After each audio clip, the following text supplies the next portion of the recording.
There's no colorful candy more classic than a jelly bean. And when you're craving a bean with some of the truest taste and far-out flavors, nothing is more iconic than a dimple-shaped Jelly Belly. With more than 100 over-the-top flavors, including everything from draft beer and chili mango to Tabasco and even stinky socks, Jelly Belly jelly beans stand out in a sea of, well, jelly beans. Jelly Bellies are starch-molded candies, which means they begin as a liquid.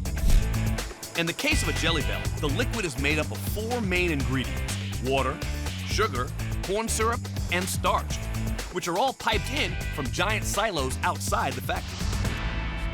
Most jelly bean companies only add flavor to the candy shell, but not here. Jelly Belly flavors the inside as well. We wanted to have an engaging, interactive flavor where people would take a bite of this and just go, wow. To achieve that flavor-packed punch, next they add the first round of flavors like sour orange and coconut. Once mixing is complete, the warm-flavored mixture runs through pipes to the mogul machine, where a series of precise nozzles fill the 1,260 spots in each starch-covered tray. That is the candy that sets up and becomes the center of the Jelly Belly bean. Once the trays are full, they're stacked 45 high before traveling along a series of indoor tracks to a heated drying room that holds 10 million beans at a time. Here they'll sit for 24 hours to harden and set. The next day, a conveyor carries the centers to a steam bath that removes the starch residue. As they start to cool, the bean centers are then showered with sugar to prevent them from sticking together. After the centers are fully dusted with just the right amount of sweetness to complement the fruity flavor, the centers drop into large trays as they make their way across the factory. If you try this jelly bean right now, it's really chewy and will stick to your teeth. That's why we need it to rest before we move on to the next step. Then, crane robots come in to grab 3 25-pound trays at a time and send them off for another round of hardening. But not everything here is automated. As the bean centers move on down the line, the candy makers unload them by hand into large spinning vats. The next step is called panning. This is the part of the process where the shells are created. As the beans tumble in a pan, the pan operators add sugar and syrup as well as additional flavoring and color to create the hard outer shell. This is really where the artistic value comes in. Each pan could be a little bit different depending on how it's running that day. Jelly Belly's commitment to authenticity can be found not only in the flavor of the beans, but also in their appearance. Let's take pear, for example. We make it with a green shell on it, and then we put little dabs of dark sugar crystals on there that actually make the specks that you may see on a pear. The dark crystals are a variety of sugar called black sugar that includes both molasses and minerals. In addition to creating the spots on the candy, its complexity adds to the bold flavor of the Jelly Belly beans. Then it's on to the polishing room, where the beans take a tumble with a confectionery glaze that gives them a glass-like veneer. When those beans come out, they shine. At this point, the candies have reached the pinnacle of fruity freshness or sumptuous sweetness and are ready to eat. But they wouldn't be Jelly Bellies without the famous stamp. I'll stamp each individual bean with the Jelly Belly logo. The beans move in trays under a roller that is coated with the same food coloring used to make the bright white color of marshmallows. Then it's on to packaging. We have this long, large belt, which we call a river of beans, and we will put every single flavor on that belt. The belt holds all 49 varieties of jelly beans at a time and sends them into a cylinder that tumbles them all together. The machine then drops the beans into the proper size bags, seals them, and then sends them down the line to be boxed. Two deliciously creative words come to mind when workers describe the Butterfinger bar. They're crispity and crunchity. Crispity, crunchity. Butterfinger is all about crispity, crunchity, chocolatey experience. At the Nestle factory in Franklin Park, Illinois, they make more than 10 million Butterfingers every day. If we lined all the bars up end to end that we make on this line alone, in 1 week we make enough bars to stretch from Chicago to Las Vegas, which is 1,700 miles. We make an incredible amount of Butterfinger in this factory. I've worked here for 52 years, and I still love Butterfinger. Butterfingers have been around since the late 1920s. Back then, a candy company went to the public for help with a name. The Curtis Candy Company held a public contest, and the winning name was Butterfinger. At the time, it was a name that referred to an athlete, a sports player, who could not keep his hand on a ball. All these years later, many calls come in to Nestle about the mystery orange center. Primarily, what is it? The center of a Butterfinger candy bar is really what makes Butterfinger Butterfinger. It's rich, it's flaky, it's made with a creamy peanut butter, and from peanuts that we actually roast at the factory. More than 100,000 pounds of peanut butter mixed in giant vats, along with another ingredient that just might surprise you. People may not realize that one of the ingredients we use in Butterfinger is cornflakes. You heard right, cornflakes. As you can see, these cornflakes are much different than what you would have for breakfast at home. We add these in, they're a lot lighter in texture, and they add the depth into the peanut butter to give the crispity, crunchy texture from a Butterfinger you'd expect.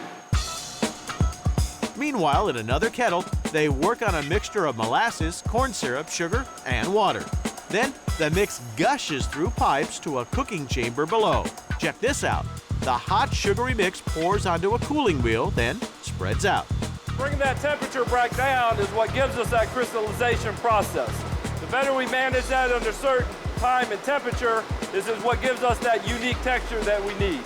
Next, a ribbon of peanut butter lines the middle, and the whole thing takes on a taffy-like consistency. Then, it gently kneads and folds on a slow-moving conveyor. The way it comes together is top secret that we cannot show today. We got to keep it under wraps.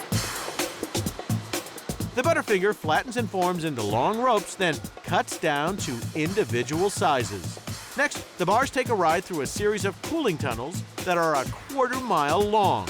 So after the cooling tunnels, those bars are then going through a process where they go through a waterfall of coating, chocolatey coating, to give us that unique flavor that we need out of a Butterfinger. After a good chocolatey shower, the bars cool, then march like a small army off the packaging. The entire process from start to finish takes about 1 hour. Butterfinger is very popular, not just today, but it has been for years. People have really enjoyed the unique, one-of-a-kind taste of Butterfinger. They've shared it with their friends, with their children through the generations.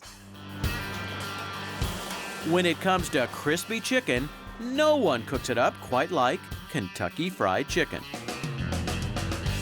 We have wings, we have strips, we have our snacker sandwiches, and of course our chicken on the bone, obviously our original recipe chicken. Believe it or not, this famous face isn't just an ad campaign. Colonel Harlan Sanders was real. And you'll never guess where he got his start. They actually had a Sanders Court and Cafe down in Corbin, Kentucky. And basically it was part of a gasoline station. After 10 years of experimenting, he created the most famous fried chicken recipe in America. The Colonel took his chicken very personally. He had spent a lot of time not only developing the flavor, but the color, the texture, and it was his idea, it was his baby, if you will. Then he hit the road to introduce his soon-to-be famous chicken to restaurant owners. He put the recipe, a couple of pots, a bag of seasoning in the back of his car and just drove around and talked to restaurant owners. He was charging a nickel a chicken was his royalty rate. Today it does cost more than a nickel, but the Colonel's original recipe is still their #1 seller. It's what people crave, and they come to our restaurants. They can only get it at KFC. Get this, the Colonel's original handwritten recipe is so secret, it's actually locked in a vault, along with vials containing samples of all 11 herbs and spices. But much more than that goes into making this chicken. They start with flour, dry milk, powdered eggs, and salt. And finally, we're gonna add the Colonel's secret 11 herbs and spices to our mix. It's such a big secret that not even the people making the mix know what's in it. Half of them were made in one place, half of them were put together in another place, the two were shipped somewhere, and a third party mixed them. You're not going to get that recipe. Next, it's time to get down and dirty, mixing all the ingredients by hand. This is a process that involves lifting and folding it 20 times. Then a mechanical mixer takes care of the rest. This is actually incorporating all the ingredients together. It also sifts out the clumps of flour. Then the secret blend goes back into the bin. Okay, now we're ready to bread our chicken. This is a standard 8-piece cut of chicken. It has breast, thighs, wings, and legs. It gets a quick dunk in water and a shake. We shake it 7 times. After years of trial and error, KFC has created very specific techniques. Then it goes into our flour. It's all about the magic number 7. We'll lift and fold it for 7 times. We're gonna shake off the excess with our rocker basket. And they shake it, you guessed it, 7 times. Now our chicken is ready to be placed on our racks to be fried. They even fry it up the same way the Colonel did back in 1940. Colonel Sanders perfected the original recipe chicken by pressure frying his chicken. So today we still use those same standards. That's right, it's cooked in a pressure fryer. The pressure seals all the juices inside, and just like the mystery spices, the temperature and cook time are top secret. And here's our famous Colonel's original recipe chicken. Today, people all over the world enjoy the Colonel's famous chicken. It's also in 80 countries around the world. So if you're in another country, you'll still taste that same great flavor that you would at home. The recipe has been the same for over 60 years, and there's no plan to change anytime soon. Why mess with perfection? At McDonald's restaurants all across America and in 117 countries around the world, servers ask the same question thousands of times a day. With fries? The answer for most of us, With fries? Okay. McDonald's customers love our fries. In fact, over 50% of our customers order fries with each of their meals. I love French fries. it starts on the farm.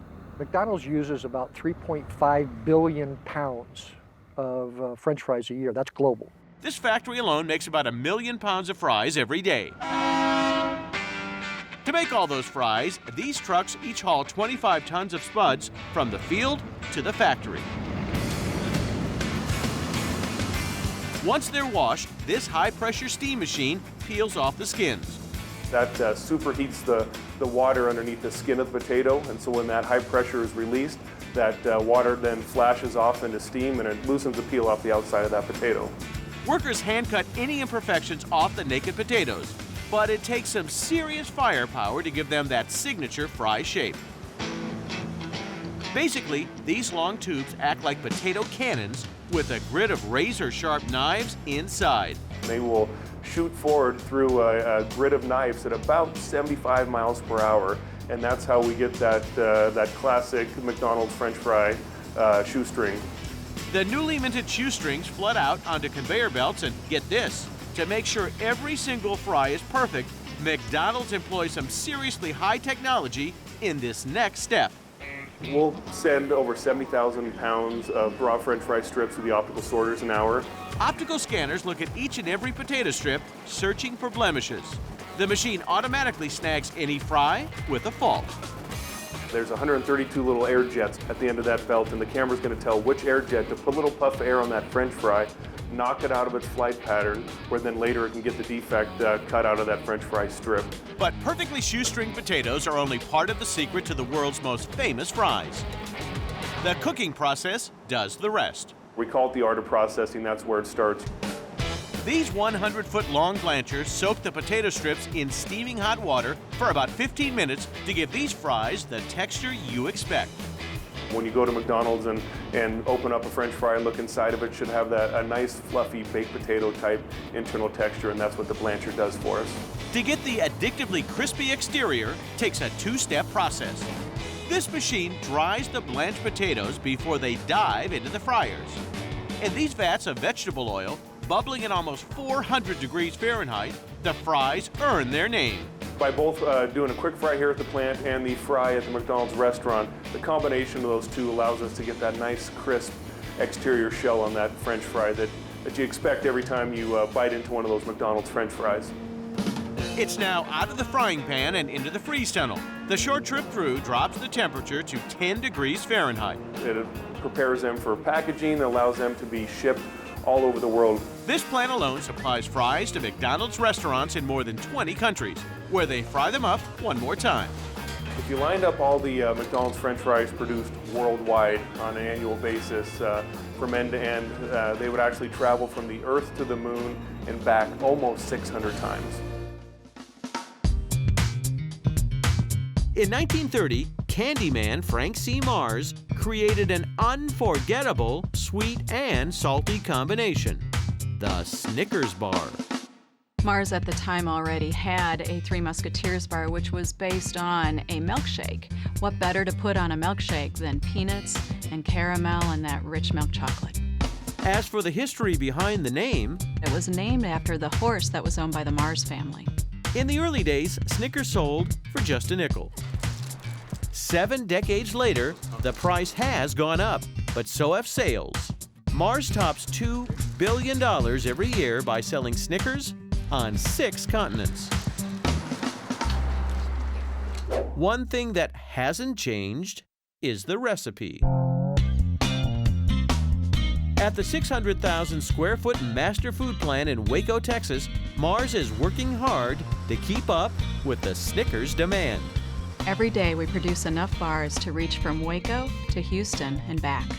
And it all starts with that creamy milk chocolate. The chocolate is put into a mixer, which we call a conge, and in there it's mixed with more cocoa butter, and that creates that creamy milk chocolate. Here's a fun fact for you. It takes nearly 7,550 cows to produce enough milk for the Snickers caramel and chocolate every day. The other key ingredients into a Snickers bar are those fresh roasted peanuts. And they really pack them in. Mars uses over 71 acres of peanuts in just one day of Snickers production. We put approximately 28 peanuts in each and every Snickers bar, and that creamy caramel mixed with those salty peanuts really gives Snickers its unique characteristic. The peanuts and caramel combo drops from the mixer and spreads thin onto a cooling roll. While the creamy Snickers nougat does the same. The nougat is actually made from milk and sugar and eggs, and that creates the bottom layer of the Snickers bar. After the caramel and nougat sheets cool down, it's time for them to meet up. The creamy caramel that's mixed with the fresh roasted peanuts is rolled on top of the nougat, and that creates a slab that goes then into our slitter area. The slitter machine slices the candy sandwich into 38 long strips. The next machine cuts in the opposite direction, creating the individual Snickers bars.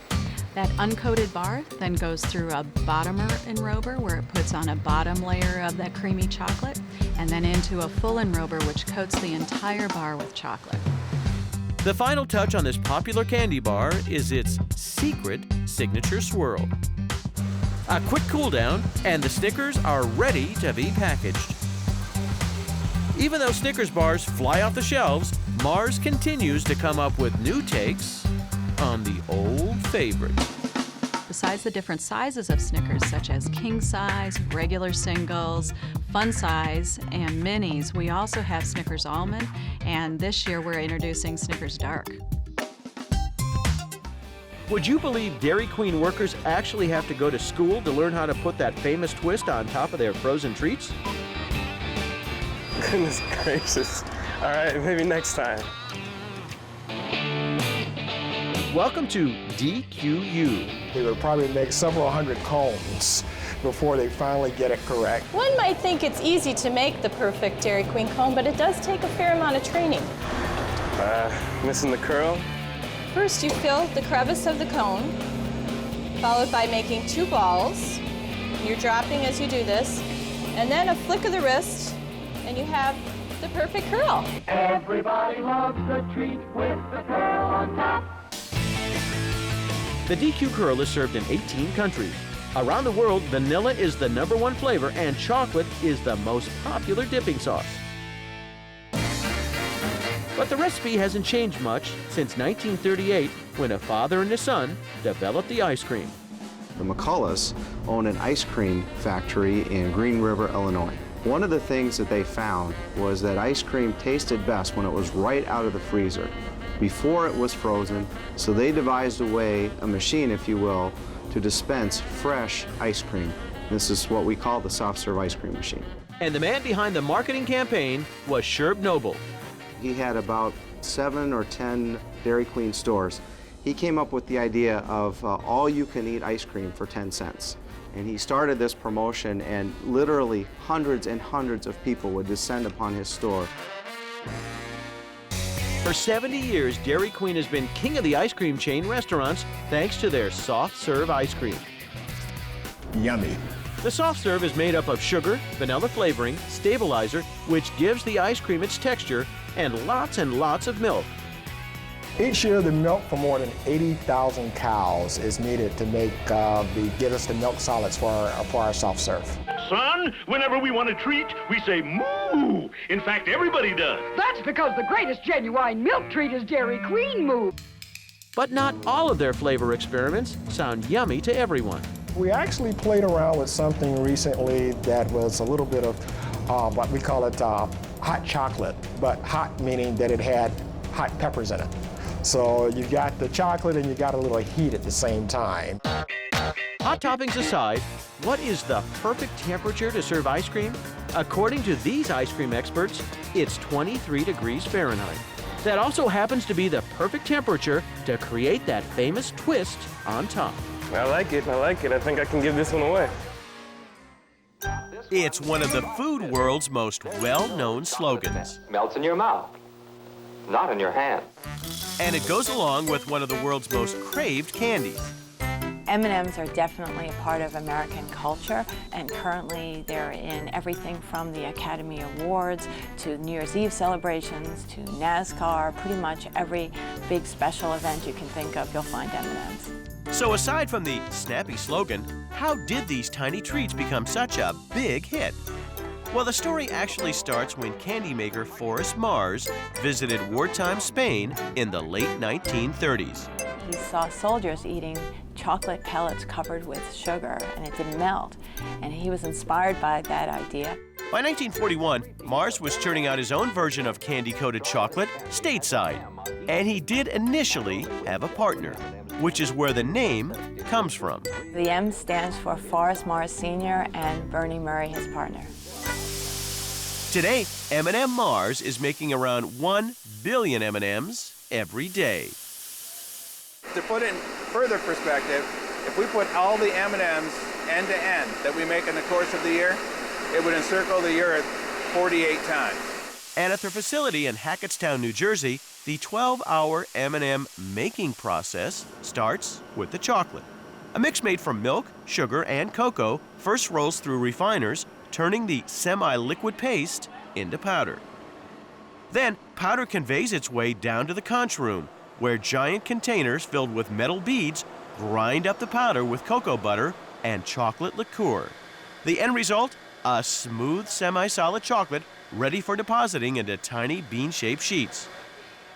We call it a lentil shape, and we think the lentil shape is the best shape to ensure that the sugar cell is put on in a consistent and even fashion. Now, the step of putting on the first coat of candy is top secret. But once the chocolate centers have their first sweet coat on, it's time for them to take a tumble. Here, extra layers of color are shellacked onto the shells. Next, candies get christened with their own little letters. And then all the different colors blend together before being bagged. But this is not a random assortment of sweet colors. A bag of M&Ms contains exactly 25% orange, 25% blue, and 12.5% of brown, red, yellow, and green candies. And different colors do come and go as tastes change over the years. We actually have specialists who are trained in color, and they keep very close to all the color trends and make sure that all our colors stay very current and very contemporary. At Five Guys, regular cheese, little cheese. Burgers and fries are the specialty of the house. The grill proudly sports very few frills and makes meat patties like you do at home. I love coming to a place that's got real hamburger meat that's fresh in the morning. If I can find those places, that's where I'll stop every time. The Five Guys are actually 5 brothers who began grilling up their homemade hamburgers in Virginia in the mid-1980s.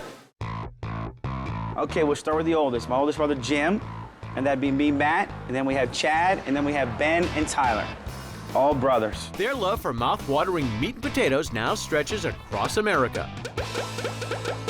This Five Guys restaurant in Colorado Springs, Colorado, cooks up well over 1,000 burgers every day. Getting ready for hungry hamburger fans starts early in the morning. They slice veggies and form fresh ground beef into perfect patties, all by hand. The freshness is really what we focus on. And keep in mind, when we do our prep in the morning, we prep for only one day. Then the number of people who walk in the door determines how many patties sizzle on the grill. As soon as that customer walks in the door, you're going to hear somebody up front yell, 2 in the door, 1 in the door, 3 in the door. That's the cue to put some patties on the grill. They watch the outer edges of the patty to turn a grayish color. Then give them a flip. Flip that, and we're going to give it a good press and level. The press keeps the burgers juicy, and it's the juices that signal when it's time for another turn. We can train these guys where they can look at a burger and say, you know what, that burger's done. We're going to swing that right over here. But this is only half the meal. Now, you can't have baseball without a bat. You can't have a burger without fries. Sacks of potatoes surround customers in the restaurant. A board shows where the spuds come from each day. Would you believe Five Guys fries up 100 million pounds of potatoes each year?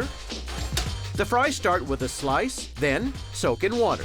They pre-cook the potatoes for a couple of minutes. So that gives us that perfect fry that the inside of that is like a baked potato. Then, when orders come in, a final drop of the peanut oil crisps the outside. Pretty much goes from the dirt to the bag, into the sink, into the fryer, and into your mouth. And that's it. I mean, there's very few steps. Their secret for freshness is to stay low-tech. No microwaves, freezers, or even timers here. We want them to leave and go, how do they make that burger so good? This all-American meal takes just 5 to 7 minutes to make. Here you are, sir. You have a great day. And for some, it takes even less time to eat. They're extra crispy and finger-looking good. But we're not talking chicken, we're talking Cheetos. This snappy snack was introduced nationally in 1948 and soon became the king of the crunch.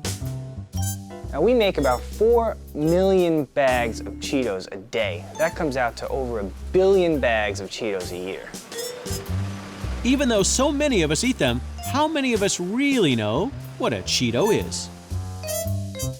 It's actually a corn puff. The crunchy variety is fried while the puffs are baked. At their factory in Frankfort, Indiana, Frito-Lay makes so many Cheetos, it stores the main ingredient, cornmeal, in silos. The Cheetos get cooking as cornmeal mixes with water, creating a batter. The batter moves through a tube to a machine called an extruder. The Cheeto extruder is so top secret, we're not allowed to show it to you, but it's what gives the Cheeto its unique shape. As the cornmeal is passing through our extruders, it builds heat as well as pressure, and that's what makes it pop into the collet shape.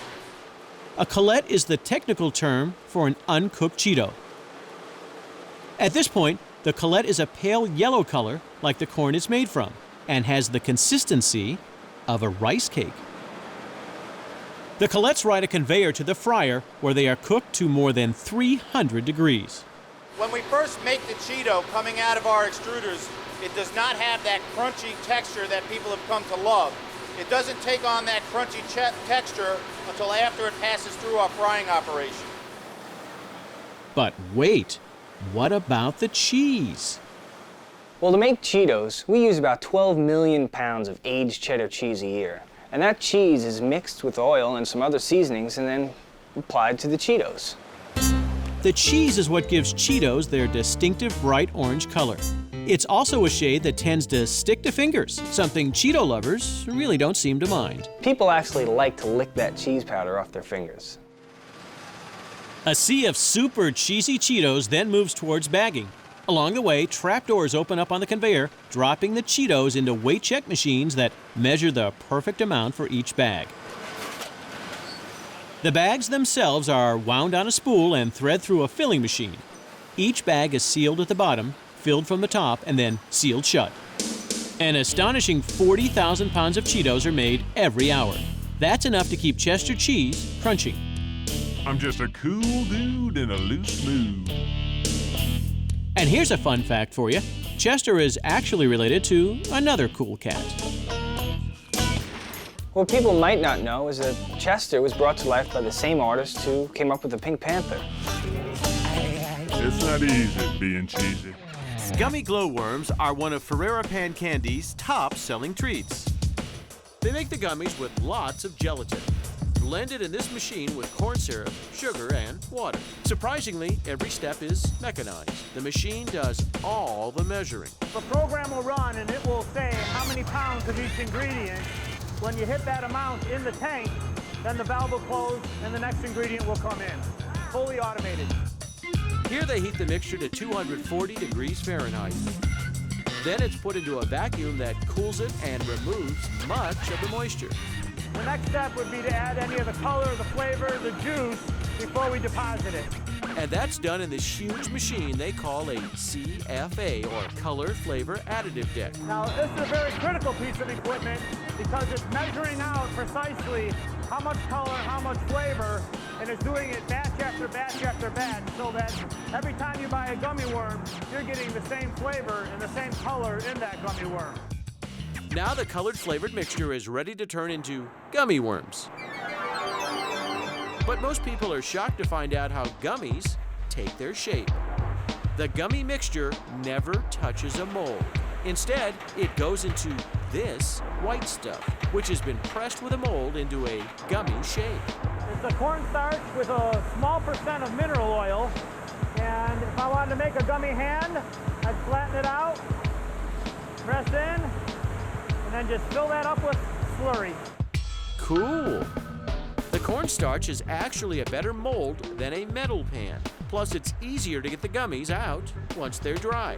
And we use a piston pump and a nozzle that lines up directly with the mold and injects the liquid candy into the starch. They can fill 28 of these boards a minute, which is a total of 6,720 worms every 60 seconds, or 403,000 an hour, and over 9.5 million a day, just in case you're counting. These boards are taken to a drying room for 18 hours, then put back on the machine to be processed. After the product shakes out of the mold, it goes through a steamer, gets it all sticky, and then it will roll in the sugar acid blend. The sugar acid gives these Black Forest gummies their famous sweet and sour taste, especially popular with the under 12 set. After the product goes through the steamer, it's going to roll in this drum where it's going to get covered with the sugar acid blend that gives us the glowworm and sourness. From here, we'll convey it up, we'll catch it in boards, and send it off to the packaging room. And then all that's left to do is to put them in a package and let kids do the rest.